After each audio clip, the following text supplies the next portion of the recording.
First ever factory outlet Mukunda jewellery KPHB Kothapet Khammam Somajiguda Hanamkonda. నమస్కారం, సుమన్ టీవీకి స్వాగతం. 2025 సంవత్సరం నవగ్రహాల స్థితిగతులు ఎలా ఉన్నాయి, ద్వాదశ రాశుల వారికి ఎటువంటి ఫలితాలని అందజేస్తున్నాయి, ఈ విషయాన్ని తెలియజేసేందుకు మనతో పాటు ఉన్నారు ప్రముఖ జ్యోతిష శాస్త్ర పండితులు, శ్రీచక్రపీఠ వ్యవస్థాపకులు బ్రహ్మశ్రీ ప్రదీప్ జోషి గారు. గురుగారు నమస్కారం. శ్రీమాత్రే. గురుగారు, 2025 సంవత్సరం మరి వృశ్చిక రాశి వారికి ఎలా ఉండబోతుంది? అర్ధాష్టమ శనితోటి ఇప్పటి వరకు వాళ్ళు ఎలానో బాధపడ్డారు కాబట్టి ఇకపై నుంచి వాళ్ళకి బాగుంటుంది, ఎలా ఉంటుంది? శ్రీ గురుభ్యో నమః. శ్రీమాత్రే నమః. వృశ్చిక రాశి వీళ్ళకేందంటే అదేదో సామెత ఉంటుంది, పెనం మీద రొట్టెళ్ళి పొయ్యిలో పడ్డట్టు. ఇప్పుడు వాళ్ళ పరిస్థితి అదే. పెనం మీద ఉన్నంతసేపు పర్లేదు, అర్ధాష్టమ శని వచ్చేసింది. ఏళ్ళనాటి శని అయిపోగానే రాదు అర్ధాష్టమ. మధ్యలో ఒక 2 years తర్వాత కొడతాడు, తిండి పెడతాడు, మళ్ళీ కొడతాడు. సో ఇప్పుడు పంచమ శని తర్వాత అష్టమ స్థానములు గురువు. అప్పుల పాలవుతారు, గుర్తుపెట్టుకోండి. అప్పుల పాలవుతారు, తప్పుడు నిర్ణయాలు తీసుకుంటారు. నేను ఒకటే చెప్తున్నా, వృశ్చిక రాశి వారు ఈ సంవత్సరము పెళ్లి చేసుకోకండి. చేసుకున్నారు జీవిత కాలానికి తప్పు చేసిన వాళ్ళు అవుతారు. మీ ఇష్టం, చేసుకుంటే చేసుకోండి. నా ఒపీనియన్ వరకు చెప్తున్నాను. Don't take too much serious. కానీ వద్దు అని చెప్తాను. ఈ సంవత్సరం ఏంటంటే రుణము, రోగము కలుగుతాయి. రుణం కలుగుతుంది, రోగము కలుగుతుంది, దుఃఖము కలుగుతుంది. అండ్ ఆరోగ్యంలో కూడా ఇబ్బందులు వస్తాయి. మెంటల్ టెన్షన్స్ విపరీతంగా పెరుగుతాయి వృశ్చిక రాశి వారికి. మెయిన్గా నమ్మక ద్రోహాలు జరుగుతాయి. మీరు ఎవరినైతే ఎక్కువగా నమ్ముతున్నారో వాళ్ళకి నమ్మక ద్రోహాలు జరుగుతాయి.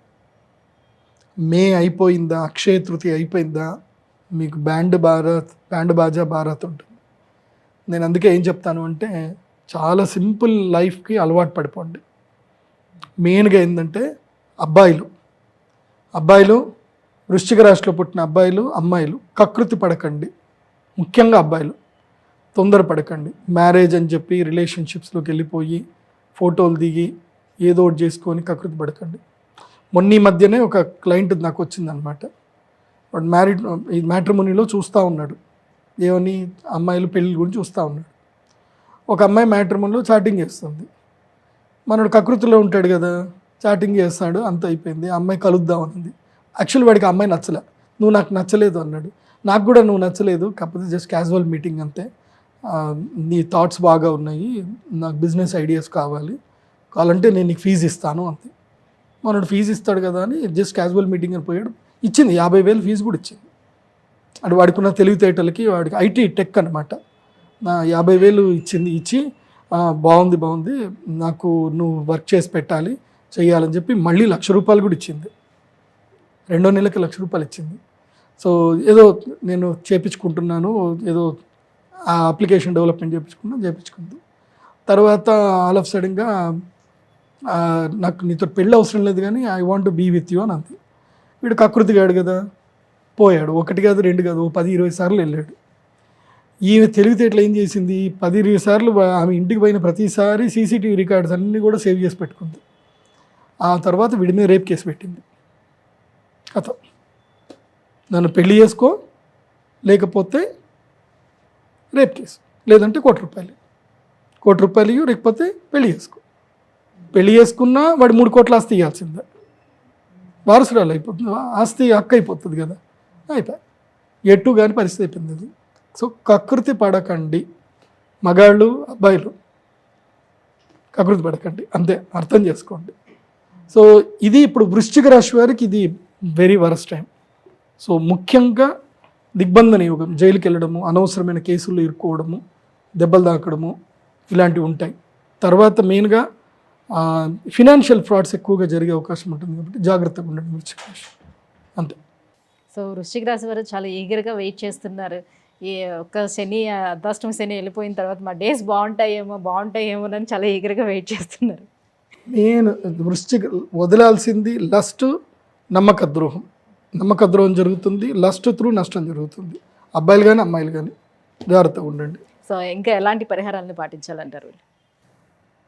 ఒకటి, సెల్ఫ్ ప్రొటెక్టివ్ మోడ్లో ఉండండి, నియంత్రణలో ఉండండి, రెగ్యులర్గా పనిచేస్తూ ఉండండి. ఇది నేను చెప్పే న్యాచురల్ రెమెడీ. జ్యోతిష్యుడిని తప్పకుండా కలవండి. జీవిత కాలానికి సరిపడా తప్పుడు నిర్ణయాలు తీసుకుంటారు జ్యేష్ఠ నక్షత్రం వాళ్ళు. నేను ఆల్రెడీ మీకు ఇందాకే సుమన్ చెప్పాను, జ్యేష్ఠ నక్షత్రం వారు జీవిత కాలానికి సరిపడా తప్పుడు నిర్ణయం ఈ సంవత్సరంలోనే తీసుకుంటారు.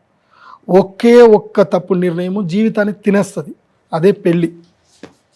ఇంకా ఇదేం లేదు, అది వన్ వేనే, పోతే బయటకు రాలేము. బయటకు వస్తే మొత్తం దిబ్బడే, మొత్తం బట్టలు చిరిగిపోయి జుట్టు చిరిగిపోయి వస్తారు బయటికి.